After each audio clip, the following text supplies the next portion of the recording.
ನಮಸ್ಕಾರ ವೀಕ್ಷಕರೇ, ಏಷ್ಯಾನೆಟ್ ಸುವರ್ಣ ನ್ಯೂಸ್ನ ಜಾತಕ ಫಲ ವಿಶೇಷ ಕಾರ್ಯಕ್ರಮಕ್ಕೆ ಸ್ವಾಗತ. ನಾನು ನಯನ ಶಂಕರ್. ಇವತ್ತು ಸೋಮವಾರ. ಈ ದಿನದ ವಿಶೇಷತೆ ಏನು, ಇವತ್ತು 12 ರಾಶಿಗಳ ಫಲಾಫಲ ಹೇಗಿದೆ, ಹಾಗೆ ನೀವು ಕಳಿಸಿರುವಂಥ ಸಂದೇಶಗಳಿಗೆ ಪರಿಹಾರ ಏನು ನೋಡೋಣ. ಇದೀಗ ನಮ್ಮ ಜೊತೆ ಖ್ಯಾತ ಜ್ಯೋತಿಷಿಗಳಾಗಿರುವಂಥ ಶ್ರೀಕಂಠ ಶಾಸ್ತ್ರಿಗಳಿದ್ದಾರೆ. ಬನ್ನಿ ಅವರನ್ನ ಕಾರ್ಯಕ್ರಮಕ್ಕೆ ಸ್ವಾಗತಿಸೋಣ. ಶಾಸ್ತ್ರಿಗಳೇ, ಕಾರ್ಯಕ್ರಮಕ್ಕೆ ಸ್ವಾಗತ. ನಮಸ್ಕಾರ ಶಾಸ್ತ್ರಿಗಳೇ, ಇವತ್ತು ಸೋಮವಾರ, ಈ ದಿನದ ವಿಶೇಷತೆ ತಿಳಿಸ್ಕೊಡೋದಾದ್ರೆ. ಶ್ರೀ ಗುರುಭ್ಯೋ ನಮಃ. ಹರಿ ಓಂ. ಮೂರ್ತಿತ್ವೇ ಪರಿಕಲ್ಪಿತ ಶಶಿಭೃತೋ ವರ್ತ್ಮ ಪುನರ್ಜನ್ಮನ ಮಾತ್ಮೇತ್ಯಾತ್ಮವಿದಾಂ ಕೃತುಶ್ಚ ಯಜತಾಂ ಭರತ ಅಮರಜ್ಯೋತಿಷ ಲೋಕಾನಾಂ ಪ್ರಳಯೋದ್ಭವ ಸ್ಥಿತಿವಿಭುಶ್ಚಾನೇಕಧಾಯ ಶರತು ವಾಚನ್ನ ಸದ್ದದಾತ್ಮನೇಕ ಕಿರಣ ತ್ರೈಲೋಕ್ಯ ದೀಪೋ ರವಿ. ಸಮಸ್ತ ವೀಕ್ಷಕರಿಗೆ ಶುಭೋದಯ, ಶುಭ ಬೆಳಗು. ಈ ದಿನದ ಸಂದೇಶಗಳನ್ನು ಪರಿಶೀಲಿಸುವ ಪೂರ್ವದಲ್ಲಿ ಹೊತ್ತಿನ ಪಂಚಾಂಗವನ್ನು ಗಮನಿಸಿಕೊಳ್ಳೋಣ. ಶ್ರೀ ವಿಶ್ವಾವಸುನಾಮ ಸಂವತ್ಸರ ಉತ್ತರಾಯಣ ಶಿಶಿ ಋತು ಮಾಘ ಮಾಸ ಕೃಷ್ಣ ಪಕ್ಷವಾಗಿದೆ. ಈ ದಿವಸ ಸೋಮವಾರವಾಗಿರತಕ್ಕಂಥದ್ದು. ಅಷ್ಟಮಿ ತಿಥಿ, ವಿಶಾಖ ನಕ್ಷತ್ರ. ಈ ದಿವಸ ಸೋಮವಾರವಾಗಿದೆ. ಶುಭ್ರತೆಯ ಸಂಕೇತವಾಗಿರತಕ್ಕಂಥವನು ಈಶ್ವರ. ಶುದ್ಧ ಸ್ಫಟಿಕ ಸಂಕಾಶಂ ಅಂತ ಅವನ ಪ್ರಾರ್ಥನೆ ಇದೆ. ಹೀಗಾಗಿ ವಿದ್ಯೆಗೆ, ಜ್ಞಾನಕ್ಕೆ, ಅರಿವಿಗೆ ಆ ಶುದ್ಧತೆ. ಅವನು ಹೇಗಿದ್ದಾನೆ ಅಂತಂದರೆ ಶುಭ್ರವಾಗಿದ್ದಾನೆ. ಯಾಕಾಗಿ ಅಂತಂದರೆ ಜ್ಞಾನದ ಮಹೇಶ್ವರ ಅವನು. ಜ್ಞಾನವಿಚ್ಛೇತ್ ಮಹೇಶ್ವರ ಆತಂತ ದಕ್ಷಿಣಾಮೂರ್ತಿ ಅಲ್ವ ಅವನು. ಹೀಗಾಗಿ ಅರಿವಿದ್ದವರು ಶುದ್ಧವಾಗಿರ್ತಾರೆ. ಅವರು ಕೆಲಸ ಮಾಡಿದ್ರು ಶುದ್ಧವಾಗಿರುತ್ತೆ. ಯಾರು ಮತ್ತೊಬ್ಬರು ಚಕಾರ ಎತ್ತೋದಾಗಲಿ, ಮತ್ತೊಂದು ಆರೋಪ ಮಾಡೋದಾಗಲಿ ಮಾಡೋದಿಲ್ಲ. ಯಾಕೆ ಅಂದರೆ ಕೆಲಸದಲ್ಲಿ ಅರಿವಿದೆ. ಹಾಗಾಗಿ ಶುದ್ಧತೆ ಏರ್ಪಾಡಾಗುತ್ತೆ ಅಂತ. ಒಂದು ಭಕ್ತಿ ಸಮರ್ಪಣೆ ಮಾಡಿದ್ರು ಶುದ್ಧತೆಯಿಂದ, ಆಡಂಬರ ಬೇಕಾಗಿಲ್ಲ ಶಿವನೇ. ಯಾಕೆಂದರೆ ಅರಿವಿನಿಂದ ಮಾಡ್ತಾ ಇದ್ದೀನಪ್ಪ ನಮಸ್ಕಾರ. ಅರಿವಿಂದ ನಮಸ್ಕಾರ ಮಾಡಿದವನಿಗೆ ಯಾವ ಅಲಂಕಾರವೂ ಬೇಡ ಅಂತ. ಅರಿವೇ ಮಹಾ ಅಲಂಕಾರವಾಗಿರುತ್ತೆ. ಹೀಗಾಗಿ ಶಿವನನ್ನು ಈ ದಿವಸ ಹೇಗಪ್ಪ ಅಂತಂದರೆ ಅರಿವಿನಿಂದ ಮಾಡುವ ಎಲ್ಲ ಕೆಲಸಗಳು ಶಿವನಿಗೆ ಮಾಡುವ ಪೂಜೆಯೇ ಆಗಿರುತ್ತೆ. ಹೀಗಾಗಿ ಅರಿವಿನಿಂದ ಎಲ್ಲ ಕೆಲಸಗಳನ್ನು ಮಾಡೋಣ. ಪ್ರಾತಃ ಕಾಲದಲ್ಲಿ ಎದ್ದು ನಾವು ತೊಡಗತಕ್ಕಂಥದ್ದು ಸ್ನಾನಕ್ಕೆ ಅಲ್ವ. ಅಲ್ಲಿಂದ ಒಂದು ಸಮಾವೇಶ ಸಮಾರಂಭಕ್ಕೆ ಹೋಗಿದ್ದರೆ ಅಲ್ಲಿ ಹಂಡೆಗಟ್ಟಲೆ ನೀರನ್ನು ಹೊಯ್ಕೊಳ್ಳದೆ ಎಷ್ಟು ಕ್ಲುಪ್ತವಾಗಿ ಸ್ನಾನಕ್ಕೆ ಎಷ್ಟು ಬೇಕೋ ಅಷ್ಟನ್ನು ಬಳಸಿ ಮತ್ತೊಬ್ಬರಿಗೆ ಬಿಸಿನೀರನ್ನು ಇನ್ನೊಂದು ಬಿಟ್ಕೊಟ್ಟು ಮತ್ತು ಅದು ಗಲೀಜು ಮಾಡದೆ ಅಲ್ಲಿಂದ ಶುರುವಾಗುತ್ತೆ ನೋಡಿ. ಒಂದು ವಾಶ್ರೂಮಲ್ಲಿ ಅಲ್ಲಿರೋ ನಾವು ಬಳಸ್ತಕ್ಕಂತಹ ಸೋಪು, ಶಾಂಪು, ಪೇಸ್ಟು ಎಲ್ಲ ಹಾಗಾಗಿ ಅಲ್ಲಿಂದ ಶುರುವಾಗುತ್ತೆ. ಶಿವನ ಪೂಜೆ ಅಂತಂದರೆ ದೇವ್ರ ಮನೆಯಲ್ಲೇ ಅಂತಲ್ಲ, ನಮ್ಮ ನಿತ್ಯ ಚಟುವಟಿಕೆಗಳು ಪ್ರಾರಂಭವಾಗುವಾಗಿನಿಂದ ಹಿಡಿದು ಹಾಸಿಗೆ ಕೊಡಿ ಶುಭ್ರ ಮಾಡಿಕೊಳ್ಳುವವರೆಗೆ ಇರುತ್ತೆ. ಹೀಗಾಗಿ ಎಲ್ಲ ಕಡೆ ಈಶ್ವರ ಎಲ್ಲಿಲ್ಲ, ಎಲ್ಲ ಕಡೆ ವ್ಯಾಪಕವಾಗಿದ್ದಾನೆ. ಹೀಗಾಗಿ ನಾವು ಮಾಡುವ ಎಲ್ಲ ಕೆಲಸಗಳಲ್ಲಿ ಅರಿವಿಟ್ಟುಕೊಂಡು ಕೆಲಸ ಮಾಡಿದ್ರೆ ಅಲ್ಲೆಲ್ಲ ಈಶ್ವರನನ್ನು ಕಾಣಬಹುದು. ಹೀಗಾಗಿ ಈ ಸೋಮವಾರ ದಿವಸ ಅಂಥ ಅರಿವಿನ ಆರಾಧನೆ ಮಾಡೋಣ. ನಮ್ಮ ಕೆಲಸಗಳಲ್ಲೆಲ್ಲ ಪರಮೇಶ್ವರನನ್ನು ಸ್ಥಾಪನೆ ಮಾಡೋಣ ತನ್ನ ಮೂಲಕ. ಅದು ಮುಖ್ಯವಾಗಿ ಬೇಕು ಅಂತ ಅನಿಸುತ್ತೆ. ಆ ರೀತಿಯಲ್ಲಿ ಆ ಪರಮೇಶ್ವರ ಅವನು ಏನಾಗಿದ್ದಾನೋ ನಮ್ಮನ್ನು ಹಾಗೆ ಮಾಡಲಿ ಅಥವಾ ಆ ದಾರಿಗಾರು ಕರ್ಕೊಂಡು ಹೋಗಲಿ ಅಂತ ಪ್ರಾರ್ಥಿಸೋಣ. ಸರಿ ಶಾಸ್ತ್ರಿಗಳೇ, ಇವತ್ತು ಸೋಮವಾರ ಆಗಿರೋದ್ರಿಂದ ಆ ಪರಶಿವನನ್ನು ಆರಾಧನೆ ಮಾಡುವ ಪರಿ ಯಾವ ರೀತಿ ಇರಬೇಕು ಅನ್ನೋದನ್ನು ತಿಳಿಸ್ಕೊಟ್ಟಿದ್ದೀರಾ. ನಾವು ಮಾಡುವಂಥ ಪ್ರತಿ ಕೆಲಸದಲ್ಲೂ ಕೂಡ ಅರಿವನ್ನು ಇಟ್ಕೊಂಡು ಕೆಲಸ ಮಾಡಿದರೆ ಅದೇ ಆತನಿಗೆ ಸಮರ್ಪಿಸುವಂಥ ಭಕ್ತಿ ಅನ್ನೋದನ್ನು ತಿಳಿಸ್ಕೊಟ್ಟಿದ್ದೀರಾ ಶಾಸ್ತ್ರಿಗಳೇ. ಈಗ ವೀಕ್ಷಕರು ಸಾಕಷ್ಟು ಸಂದೇಶ ಕಳಿಸಿದ್ದಾರೆ, ಅದನ್ನು ನೋಡ್ತಾ ಹೋಗೋಣ. ಮೊದಲನೇ ಸಂದೇಶವನ್ನು ಬೆಂಗಳೂರಿನಿಂದ ರಘು ಅವರು ಕಳಿಸಿದ್ದಾರೆ. ರಘು ಅವರ ಜನ್ಮ ದಿನಾಂಕ 14/6/1989. ಹುಟ್ಟಿದ ಸಮಯ ಬೆಳಗ್ಗೆ 10 ಗಂಟೆ. ಕೆಲಸದ ಬಗ್ಗೆ ತಿಳಿಸ್ಕೊಡಿ ಅಂತ ಪ್ರಶ್ನೆ ಕೇಳಿದ್ದಾರೆ ಶಾಸ್ತ್ರಿಗಳೇ.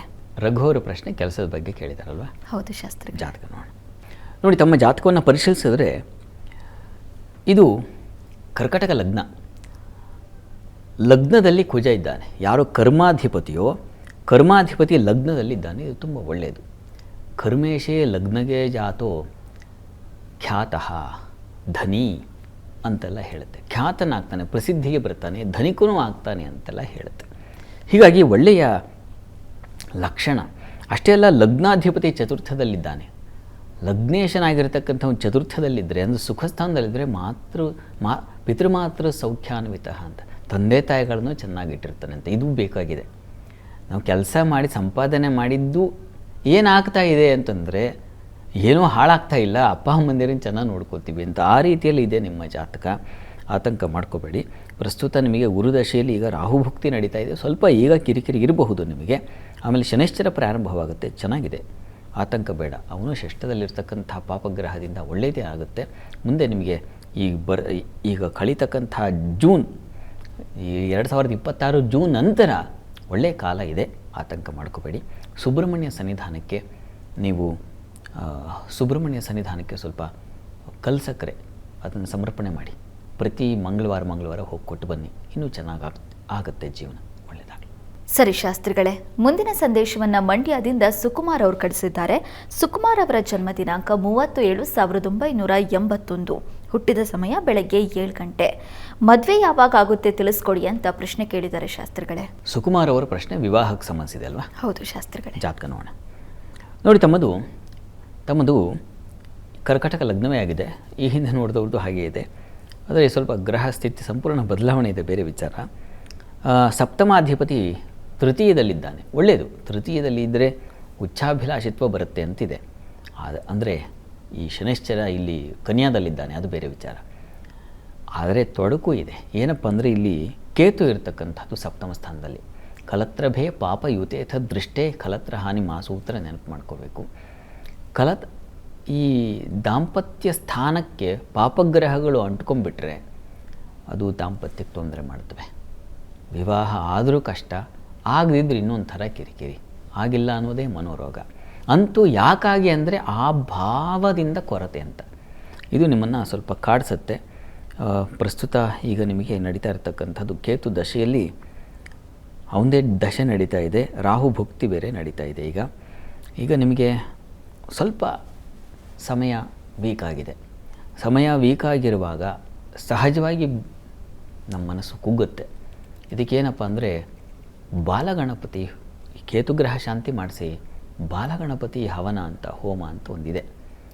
ಅದು ತುಂಬ ವಿಶಿಷ್ಟವಾದ ಫಲ, ಈ ವಿವಾಹಕ್ಕೆ ಬಹಳ ಶೀಘ್ರ ಫಲ ಅಂತ ಒಂದು ನಂಬಿಕೆ ಇದೆ. ಸಾಧ್ಯವಾದರೆ ಅದನ್ನು ಮಾಡಿಸಿ, ಒಳ್ಳೆಯದಾಗಲಿ.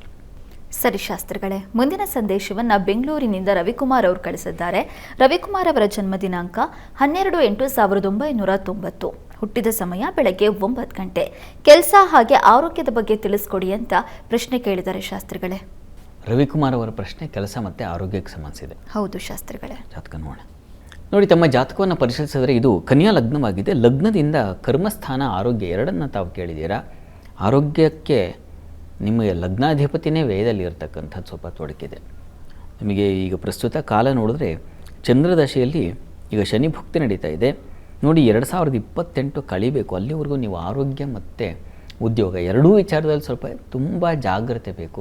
ಸ್ವಲ್ಪ ತೊಂದರೆಯನ್ನು ಸೂಚಿಸ್ತಾ ಇದೆ. ಈ ಕಾರಣದಿಂದ ಬುಧಗ್ರಹ ಶಾಂತಿ ಮಾಡಿಸೋದು ತುಂಬ ಒಳ್ಳೆಯದು. ಸಾಧ್ಯವಾದರೆ ಮಾಡಿಸಿ. ಇಲ್ಲ ಅಂದರೆ ವಿಷ್ಣು ಸನ್ನಿಧಾನಕ್ಕೆ ಸ್ವಲ್ಪ ಕಪ್ಪು ಎಳ್ಳು ಹಾಗೂ ಹೆಸರುಕಾಳು ಇದನ್ನು ತಗೊಂಡು ಹೋಗಿ ಕೊಡಿ. ಪ್ರತಿ ಬುಧವಾರ ಕೊಟ್ಟು ಬನ್ನಿ, ಅದು ತುಂಬ ಅನುಕೂಲ ಆಗುತ್ತೆ, ಒಳ್ಳೆಯದಾಗಲಿ. ಸರಿ ಶಾಸ್ತ್ರಿಗಳೇ, ಮುಂದಿನ ಸಂದೇಶವನ್ನು ಬೆಂಗಳೂರಿನಿಂದ ಅರುಣ್ ಅವರು ಕಳಿಸಿದ್ದಾರೆ. ಅರುಣ್ ಅವರ ಜನ್ಮ ದಿನಾಂಕ 22/12/1993, ಹುಟ್ಟಿದ ಸಮಯ ಸಂಜೆ 6 ಗಂಟೆ 20 ನಿಮಿಷ. ನೆಮ್ಮದಿಯಿಲ್ಲ, ಬರೀ ಕಷ್ಟಗಳೇ ಜೀವನದಲ್ಲಿ ತುಂಬಿಕೊಂಡಿದ್ದಾವೆ. ಇದಕ್ಕೆ ಏನು ಸೂಕ್ತ ಪರಿಹಾರ ತಿಳಿಸ್ಕೊಡಿ ಅಂತ ಪ್ರಶ್ನೆ ಕೇಳಿದ್ದಾರೆ ಶಾಸ್ತ್ರಿಗಳೇ.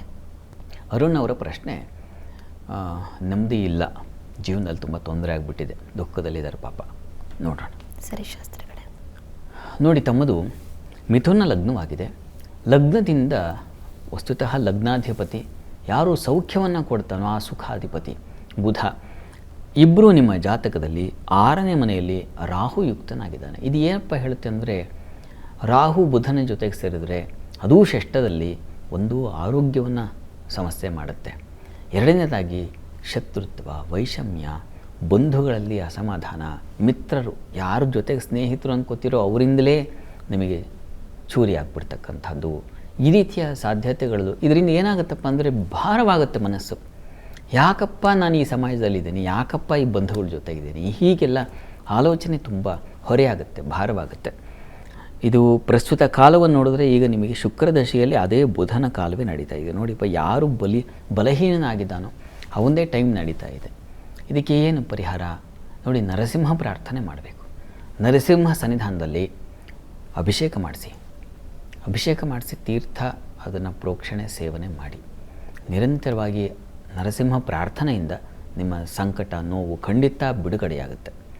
ನರಸಿಂಹನ ಸೇವೆ ಹೇಗೆ ಅಂದರೆ ಪ್ರಹ್ಲಾದನ ಹಾಗೆ ಅಂತ ಹೇಳಬೇಕು. ಅವನು ಹೇಗೆ ಅನುಕ್ಷಣವು ಪ್ರತಿಕ್ಷಣ ಆ ನರಸಿಂಹನ ಪ್ರಾರ್ಥನೆ ಆರಾಧನೆ ಮಾಡಿದ್ನೋ ಆ ರೀತಿಯಲ್ಲಿ ನೀವು ನರಸಿಂಹನಿಗೆ ನಚ್ಕೊಂಡ್ರೆ ನೀವು ಪರೀಕ್ಷೆ ಮಾಡಿ ಸಂಕಟದಿಂದ ಹೊರಗೆ ಬರ್ತೀರ. ಒಳ್ಳೆಯದಾಗಲಿ. ಸರಿ ಶಾಸ್ತ್ರಿಗಳೇ, ಮುಂದಿನ ಸಂದೇಶವನ್ನು ಚಳ್ಳಕೆರೆಯಿಂದ ಲಕ್ಷ್ಮಣ್ ಅವರು ಕಳಿಸಿದ್ದಾರೆ. ಲಕ್ಷ್ಮಣ್ ಅವರ ಜನ್ಮ ದಿನಾಂಕ 29/9/1976. ಹುಟ್ಟಿದ ಸಮಯ ಬೆಳಗ್ಗೆ 4:10. ಹಣ ಉಳಿತಾ ಇಲ್ಲ, ಸಾಲ ತೀರ್ತಾ ಇಲ್ಲ, ಏನು ಮಾಡೋದು ತಿಳಿಸ್ಕೊಡಿ ಅಂತ ಪ್ರಶ್ನೆ ಕೇಳಿದ್ದಾರೆ ಶಾಸ್ತ್ರಿಗಳೇ. ಲಕ್ಷ್ಮಣ್ ಅವರ ಪ್ರಶ್ನೆ ಸಾಲ ಮತ್ತು ಹಣ ವಿಚಾರ ಅಲ್ವಾ? ಹೌದು ಶಾಸ್ತ್ರಿಗಳೇ. ಜಾತಕ ನೋಡೋಣ. ತಮ್ಮದು ಸಿಂಹ ಲಗ್ನವಾಗಿದೆ. ಲಗ್ನದಿಂದ ಧನಸ್ಥಾನದಲ್ಲಿ ಧನಾಧಿಪತಿ ಇದ್ದಾನೆ. ಆತ ಕಿಂಚಿತ್ ಮೌಢ್ಯತೆಯಿಂದ ಪಾರಾಗಿದ್ದಾನೆ. ಯೋಚನೆ ಮಾಡಬೇಡಿ. ಈಗ ಪ್ರಸ್ತುತ ನಿಮಗೆ ನಡೀತಾ ಇರತಕ್ಕಂಥದ್ದು ಚಂದ್ರದಶೆಯಲ್ಲಿ ಈಗ ಬುಧನ ಕಾಲವೇ ನಡೀತಾ ಇದೆ. ಈಗ ಅನುಕೂಲ ಆಗುತ್ತೆ ಇವರೇ, ಈಗ ಅನುಕೂಲ ಆಗುತ್ತೆ, ಆತಂಕ ಬೇಡ. ಮತ್ತು ಈಗ ಅಕ್ಟೋಬರ್ ನಂತರದಲ್ಲಿ ಇನ್ನೂ ಹೆಚ್ಚಿನ ಧೈರ್ಯ ಸಾಹಸ ಇವೆಲ್ಲ ಬರುತ್ತೆ. ಏನೋ ಸಾಲ ಮತ್ತೊಂದು ಅಂತ ಇದ್ದೀರಲ್ಲ, ಇದರಿಂದ ಹೊರಗೆ ಬರ್ತೀರಾ, ಯೋಚನೆ ಮಾಡಬೇಡಿ. ನೀವು ನೋಡಿ, ಸಾಧ್ಯವಾದರೆ ಶನೈಶ್ಚರ ಸನ್ನಿಧಾನಕ್ಕೆ 8 ಶನಿವಾರ ನಿರಂತರವಾಗಿ ಎಳ್ಳೆಣ್ಣೆ ದಾನ ಮಾಡಿ. ಅಷ್ಟರಲ್ಲಿ ನಿಮ್ಮ ಸಮಸ್ಯೆ ಖಂಡಿತ ನಿವಾರಣೆ ಆಗುತ್ತೆ, ಆಗಬೇಕು ಕೂಡ. ಒಳ್ಳೆಯದಾಗಲಿ. ಇವತ್ತು 12 ರಾಶಿಗಳ ಫಲಾಫಲ ಏನು, ಯಾವ ರಾಶಿಗೆ ಶುಭ ಫಲ, ಯಾವ ರಾಶಿಗೆ ಅಶುಭ ಫಲ ಅನ್ನೋದನ್ನು ನೋಡೋಣ. ಶಾಸ್ತ್ರಿಗಳೇ, ಮೊದಲಿಗೆ ಮೇಷ ರಾಶಿಯಿಂದ ಕನ್ಯಾ ರಾಶಿವರೆಗಿನ ಈ ದಿನದ ಫಲಾಫಲ ತಿಳಿಸ್ಕೊಡೋದಾದರೆ 12 ರಾಶಿಗಳ ಫಲಾಫಲ ತಿಳಿಯುವ ಮುನ್ನ ಇವತ್ತಿನ ಗ್ರಹಸ್ಥಿತಿಯನ್ನು ಗಮನಿಸ್ಕೊಳ್ಳೋದಾದರೆ ಮಿಥುನ ರಾಶಿಯಲ್ಲಿ ಗುರುಮಾಂದಿಯರ ಯುತಿಯನ್ನು ಕಾಣ್ತಾ ಇದ್ದೀವಿ. ಕೇತು ಇರತಕ್ಕಂಥದ್ದು ಸಿಂಹ ರಾಶಿಯಲ್ಲಿ, ಚಂದ್ರ ಇರತಕ್ಕಂಥದ್ದು ತುಲಾ ರಾಶಿಯಲ್ಲಿ, ರವಿ ಕುಜರ ಯುತಿಯನ್ನು ಕಾಣ್ತಾ ಇದ್ದೀವಿ, ಅದು ಮಕರ ರಾಶಿಯಲ್ಲಿ. ಮತ್ತು ಬುಧ ಶುಕ್ರ ಹಾಗೂ ರಾಹುವನ್ನು ಕಾಣ್ತಾ ಇದ್ದೀವಿ ಕುಂಭರಾಶಿಯಲ್ಲಿ. ಶನೈಶ್ಚರ ಯಥಾ ಪ್ರಕಾರ ಮೀನದಲ್ಲಿದ್ದಾನೆ. ಹೀಗಿರುವಾಗ 12 ರಾಶಿಗಳ ಫಲಾಫಲ ತಿಳಿತಾ ಹೋಗೋಣ. ಮೊದಲಿಗೆ ಮೇಷರಾಶಿ. ಮೇಷರಾಶಿಯವರಿಗೆ ದಿವಸ ಸ್ವಲ್ಪ ಭಯದ ವಾತಾವರಣ ಇರುತ್ತೆ. ಸಜ್ಜನರಿಗೆ ಭಯ ಉಂಟಾಗ್ಬಿಡುತ್ತೆ, ಸಹಜ, ಹಾಗೇ ಇರೋದಲ್ವ ಲೋಕದ ವ್ಯವಸ್ಥೆ. ಆ ಥರ ಯಾವುದೋ ಒಂದು ಸಾತ್ವಿಕ ಚಿಂತನೆ, ಇನ್ನೇನೋ ಅವುಗಳಿಗೆ ಅಡ್ಡಿ, ಆತಂಕ, ಎದುರು, ಭಯ ಇವುಗಳನ್ನು ಸೂಚಿಸ್ತಾ ಇದೆ. ಮತ್ತು ಈ ದಿವಸ ನಿಮಗೆ ಕಿವಿ ಸಮಸ್ಯೆಗಳು ಉಂಟಾಗಬಹುದು. ಕಿವಿ ಕಾರಕನಾಗಿರ್ತಕ್ಕಂಥವ್ನು ಗುರು ಜೊತೆಗೆ ಮಾಂದ್ಯ ಸೇರಿದರೆ ಕಿವಿ ಸಮಸ್ಯೆ ಉಂಟಾಗದೆ ಇನ್ನಲ್ವ. ಹೀಗಾಗಿ ಕಿವಿ ಗಮನಿಸಿ. ಉಳಿದ ಹಾಗೆ ದಿವಸ ದಾಂಪತ್ಯದಲ್ಲಿ ಅನ್ಯೋನ್ಯತೆ ಚೆನ್ನಾಗಿದೆ. ಮಾರುಕಟ್ಟೆಗಳಲ್ಲಿ ಹಣ್ಣು ಹೂವು ಈ ವ್ಯಾಪಾರಿಗಳಿಗೆ ಸಮೃದ್ಧವಾಗ ಒಂದು ಏನು ಬಲ ಇದೆ. ಕೃಷಿಕರಿಗೆ ತುಂಬ ಚೆನ್ನಾಗಿದೆ. ವಸ್ತ್ರ ವ್ಯಾಪಾರಿಗಳಿಗೆ, ಹೂವಿನ ವ್ಯಾಪಾರಿಗಳಿಗೆ ತುಂಬ ಚೆನ್ನಾಗಿದೆ. ಈ ದಿವಸ ಕೆಲಸ ಕಾರ್ಯಗಳಲ್ಲೂ ತೊಂದರೆ ಇಲ್ಲ, ಅನುಕೂಲ ಇದೆ. ಈ ದಿವಸ ಆರೋಗ್ಯ ದೃಷ್ಟಿಯಿಂದ ಈ ದಿವಸ ನೀವು ಶಿವಕವಚ ಹೇಳ್ಕೊಳ್ಳಿ, ಸುಬ್ರಹ್ಮಣ್ಯ ಕವಚವೂ ಆಗಬಹುದು. ವೃಷಭ ರಾಶಿಯವರಿಗೆ ದಿವಸ ಆಹಾರದಲ್ಲಿ ತೊಡಕು ಇದೆ. ಸಿಹಿ ತುಂಬ ಆಗುತ್ತೆ, ಅಪೇಕ್ಷೆ ತಿಂದ್ಬಿಡೋಣ ಅಂತ, ಆದರೆ ಶುಗರ್ ಜಾಸ್ತಿ ಆಗಿಬಿಡುತ್ತೆ, ಹುಷಾರು, ಎಚ್ಚರ ಇರಲಿ. ಯಾಕೆಂದರೆ ಗುರು ಸಿಹಿಕಾರಕನಾದವನ ಜೊತೆಗೆ ಮಾಂದಿ ಸೇರಿದ್ರೆ ಸಿಹಿಯಿಂದ ವಿಷ, ಸಿಹಿಯೇ ವಿಷ, ಹೀಗಾಗಬಹುದು, ಹುಷಾರು. ಇನ್ನು ವಿದ್ಯಾರ್ಥಿಗಳಿಗೆ ಸ್ವಲ್ಪ ತೊಂದರೆ ಸೂಚಿಸ್ತಾ ಇದೆ, ಗಮನ ಇರಲಿ. ಇದು ಹಣಕಾಸಿನ ವಿಚಾರದಲ್ಲೂ ಅಷ್ಟೇ ಸ್ವಲ್ಪ ತೊಂದರೆ. ಬ್ಯಾಂಕು ಮತ್ತೊಂದು ಇಂಥ ಕ್ಷೇತ್ರಗಳಲ್ಲಿ ಕೆಲಸ ಮಾಡೋರು, ಈಗ ಬ್ಯಾಂಕಿಗೆ ಹೋಗದೆ ಎಷ್ಟೋ ಕಾಲ ಆಗೋಯ್ತು, ATM ಕಾರ್ಡ್ಗೂ ಅಲ್ಲಿಗೂ ಹೋಗ್ತಾ ಇಲ್ಲ, ಎಲ್ಲ ಮೊಬೈಲಲ್ಲೇ ನಡೆದು ಹೋಗುತ್ತೆ. ಹೀಗಾಗಿ ಅಲ್ಲೇ ಹುಷಾರಾಗಿರಬೇಕು. ವ್ಯವಹಾರ, ಹಣದ ವರ್ಗಾವಣೆ ವಿಚಾರದಲ್ಲೂ ಹುಷಾರು. ಇನ್ನು ಕೆಲಸ ಕಾರ್ಯಗಳಲ್ಲಿ ಅನುಕೂಲ ಇದೆ, ಆತಂಕ ಬೇಡ. ಈ ದಿವಸ ಹೆಣ್ಣು ಮಕ್ಕಳಿಗೆ ಸ್ವಲ್ಪ ಅಸಮಾಧಾನದ ಲಕ್ಷಣ ಸೂಚಿಸ್ತಾ ಇದೆ. ಈ ಕಾರಣದಿಂದ ನೀವು ಅಮ್ಮನವ್ರ ಪ್ರಾರ್ಥನೆ, ಅಮ್ಮನವ್ರ ಸನ್ನಿಧಾನದಲ್ಲಿ ಅಭಿಷೇಕ ಮಾಡಿಸೋದು ಒಳ್ಳೆಯದು. ಇನ್ನು ಮಿಥುನ ರಾಶಿಯವರಿಗೆ ದಿವಸ ಬುದ್ಧಿವಂತಿಕೆ ಚೆನ್ನಾಗಿದೆ, ಮಕ್ಕಳಿಂದ ಹೆಚ್ಚಿನ ಅನುಕೂಲ ಇದೆ, ಮನಸ್ಸು ಸ್ವಲ್ಪ ಮಟ್ಟಿಗೆ ನಿರಾಳವಾಗಿರುತ್ತೆ, ಸಣ್ಣ ಪ್ರಮಾಣದಲ್ಲಿ ಆರೋಗ್ಯ ವ್ಯತ್ಯಾಸ ಸೂಚಿಸ್ತಾ ಇದೆ, ಆತಂಕ ಬೇಡ. ಕೆಲಸಗಳಲ್ಲೂ ತುಂಬ ಚೆನ್ನಾಗಿದೆ ಈ ದಿವಸ, ಹೆಚ್ಚಿನ ಅನುಕೂಲ. ದಾಂಪತ್ಯದಲ್ಲೂ ಅಷ್ಟೇ ಸಾಮರಸ್ಯ ಕಾಣ್ತೀರಾ. ಪ್ರಾರ್ಥನೆಗೆ ಈ ದಿವಸ ನೀವು ವಿಷ್ಣು ಸಹಸ್ರನಾಮ ಹೇಳ್ಕೊಳ್ಳಿ, ಒಳ್ಳೆಯದು. ಇನ್ನು ಕರ್ಕಟಕ ರಾಶಿಯವರಿಗೆ ಪ್ರಯಾಣ ಸೌಖ್ಯ ಚೆನ್ನಾಗಿದೆ ಈ ದಿವಸ. ಯಾವುದೇ ಗಲಾಟೆ ಕಿರಿಕಿರಿ, ವೆಯ್ಟ್ ಕೂಡ ಮಾಡಲಿಲ್ಲ, ಕ್ಯಾಬ್ ಬುಕ್ ಮಾಡದೇ ಬಂದೇ ಬಿಡ್ತು ಅಂತ, ಆ ರೀತಿಯಲ್ಲಿ ಒಂದು ಸಂತೋಷ ಅಲ್ವಾ. ಪಟ್ಟಂಥ ಕೆಲಸಗಳಾಗ್ತಾಯಿದ್ರೆ ಅದು ಒಂದು ಎಷ್ಟೋ ಸಮಾಧಾನ ಕೊಡುತ್ತಲ್ಲ, ಆ ರೀತಿಯಲ್ಲಿ ಅನುಕೂಲ ಚೆನ್ನಾಗಿದೆ. ಕೃಷಿಕರಿಗೆ ತುಂಬ ಚೆನ್ನಾಗಿದೆ. ಮಾರುಕಟ್ಟೆಗಳಲ್ಲಿ ಕೆಲಸ ಮಾಡೋರಿಗೆ ತುಂಬ ಚೆನ್ನಾಗಿದೆ ಈ ದಿವಸ. ವೃತ್ತಿಯಲ್ಲೂ ತುಂಬ ಚೆನ್ನಾಗಿದೆ ಈ ದಿವಸ. ಹೆಚ್ಚಿನ ಆದಾಯ ಗಳಿಕೆಗೆ ಅವಕಾಶ ಇದೆ. ಸ್ವಲ್ಪ ನಷ್ಟವೂ ಇದೆ, ಹುಷಾರು. ಸ್ವಲ್ಪ ಪ್ರಮಾಣದಲ್ಲಿ ತೊಂದರೆಯೂ ಆಗುತ್ತೆ. ಇದರ ನಿವಾರಣೆಗೆ ಈ ದಿವಸ ಕೃಷ್ಣ ಸನ್ನಿಧಾನದಲ್ಲಿ ವಿಶೇಷ ಪೂಜೆ ಮಾಡಿಸಿ. ಇನ್ನು ಸಿಂಹರಾಶಿಯವರಿಗೆ ದಿವಸ ಲಾಭದಾಯಕವಾಗಿದೆ. ವಿದೇಶ ವಹಿವಾಟಿನ ಲಾಭ ಚೆನ್ನಾಗಿರ್ತದೆ. ಶಿಕ್ಷಣ ಕ್ಷೇತ್ರಗಳಲ್ಲಿ ತುಂಬ ಚೆನ್ನಾಗಿರ್ತದೆ. ಈ ದಿವಸ ನಿಮಗೆ ಸಹೋದರರು, ಸೇವಕರು ಇಂಥವರಿಂದ ಅನುಕೂಲ. ಯಾರಿಗೂ ಕೆಲಸ ಹೇಳಿರ್ತೀರ, ಮಾಡ್ತಾನೋ ಇಲ್ಲೋ ಅಂತ ಯೋಚನೆ ಮಾಡಿದ್ರೆ ತುಂಬ ಚೆನ್ನಾಗಿ ಅಚ್ಚುಕಟ್ಟಾಗಿ ಕೆಲಸ ಮಾಡಿರ್ತಾರೆ. ಆ ರೀತಿಯಲ್ಲಿ ಒಂದು ಸಮಾಧಾನ ಸಿಗುತ್ತೆ. ನಿಮಗೆ ದಾಂಪತ್ಯದಲ್ಲೂ ಅನ್ಯೋನ್ಯತೆ, ಸಾಮರಸ್ಯ, ಆತಂಕ ಬೇಡ. ಸ್ವಲ್ಪ ಸಣ್ಣ ಪ್ರಮಾಣದ ಕ್ಲಾಶಸ್ ಇದೆ, ಇಲ್ಲ ಅಂತ ಹೇಳೋಕ್ಕಾಗಲ್ಲ. ಇದರ ನಿವಾರಣೆಗೆ ನೀವು ಪಾರ್ವತಿ ಪರಮೇಶ್ವರ ಪ್ರಾರ್ಥನೆ ಮಾಡಿ. ಇನ್ನು ಕನ್ಯಾ ರಾಶಿ. ಕನ್ಯಾ ರಾಶಿಯವರಿಗೆ ದಿವಸ ವೃತ್ತಿಯಲ್ಲಿ ಈ ದಿವಸ ಗೌರವವೂ ಸಿಗುತ್ತೆ, ಸ್ವಲ್ಪ ಅಪಮಾನವೂ ಇದೆ, ಎರಡೂ ಇದೆ. ಮಾನಾಪಮಾನ ಯುಕ್ತವಾಗಿರುತ್ತೆ.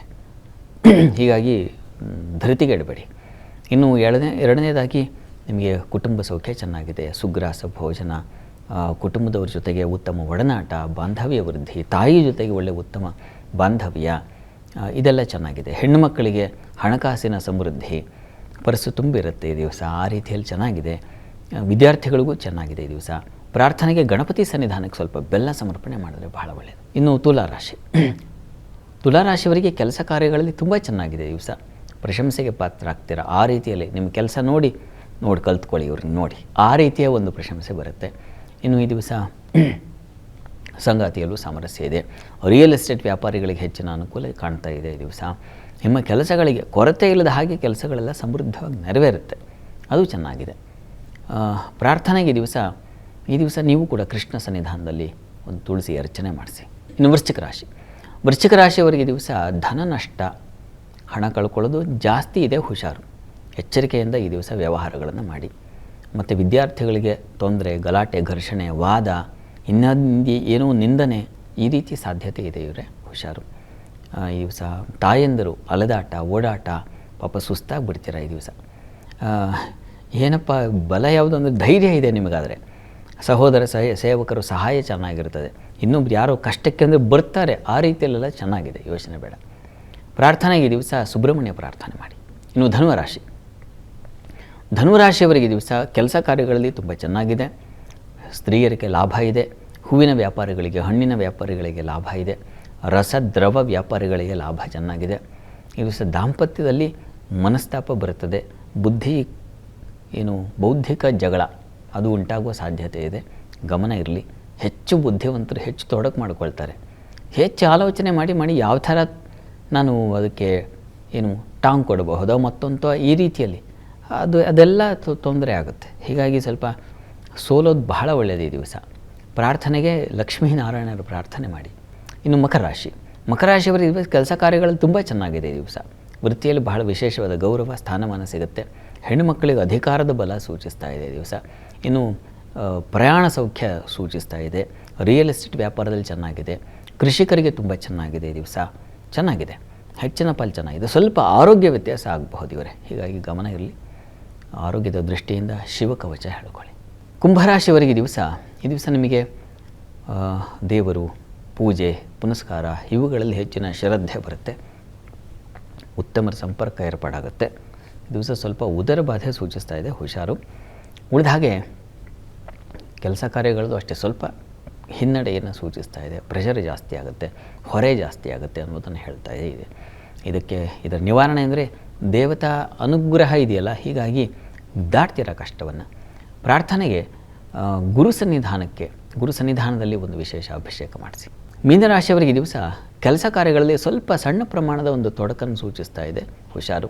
ಸ್ನೇಹಿತರ ಜೊತೆಗೂ ಅಷ್ಟೇ ಸ್ವಲ್ಪ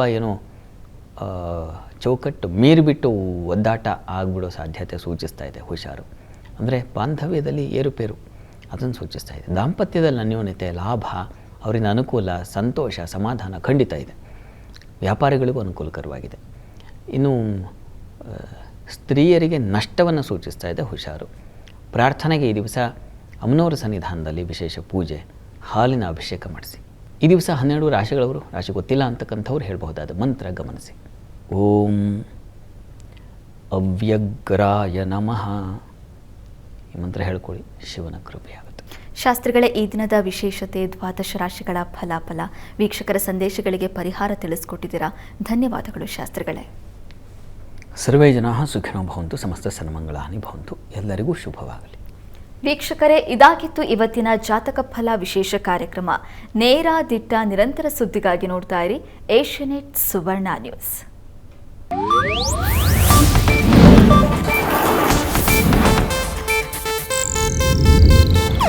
ಇದು ಏಷ್ಯಾನೆಟ್ ನ್ಯೂಸ್ ನೆಟ್ವರ್ಕ್ ಪ್ರಸ್ತುತಿ.